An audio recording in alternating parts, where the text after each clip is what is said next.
Det metaboliske syndrom. Det metaboliske syndrom er en tilstand, hvor en række faktorer øger risikoen for, at man dør af en blodprop. Faktorerne er overvægt, forhøjet blodtryk, forhøjet kolesterolniveau i blodet og insulinresistens.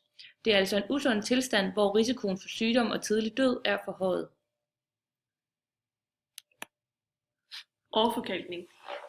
Blodstrømmen i blodkarrene svækkes eller bremses, fordi blodkarrene mere eller mindre stoppes. Det sker, når karvæggen fortykkes, hvilket hedder overforkalkning. Fedtstoffer og kolesterol transporteres rundt i blodkarrene, bundet til et transportprotein, som kaldes lipoproteiner. Der er kugleformede partikler. LDL, Low Density Lipoprotein, som er dem vi ser her, er lipoproteiner, der indeholder meget fedt og er derfor usunde. HDL, High Density Lipoprotein, er lipoproteiner, der indeholder gavnlig kolesterol, der reducerer overforkalkning. Overforkalkning sker ved en irritation af karvæggen i form af LDL, toksiner fra rygning og forhøjet blodtryk. Irritationen medvirker til, at der dannes et hul i det beskyttende lag, som gør, at LDL kan sætte sig på indersiden af karvæggene.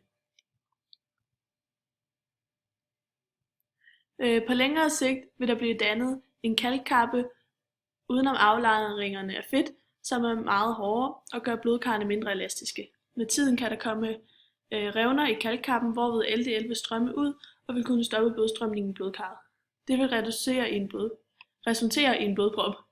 Ved hjælp af fysisk aktivitet kan man mindske LDL-niveauet i blodet, fordi fysisk aktivitet øger fedtforbrændingen. Det vil påvirke balancen mellem LDL og HDL, således at koncentrationen af LDL falder og koncentrationen af HDL stiger. Type 2 diabetes. Når man spiser mad, indtager man ofte kulhydrater. Kulhydrater nedbrydes til glukose, og det medvirker til, at blodglukosekoncentrationen stiger. Den øgede blodglukosekoncentration påvirker bugspytkirtlen, så den udskiller hormonet insulin i blodet. Når insulin binder sig til insulinreceptorerne i cellemembranen, sendes der et signal til glukosetransportørerne, så glukosetransportørerne transporterer glukose fra blodet og ind i muskelfibrene. På den måde sænkes koncentrationen af glukose i blodet.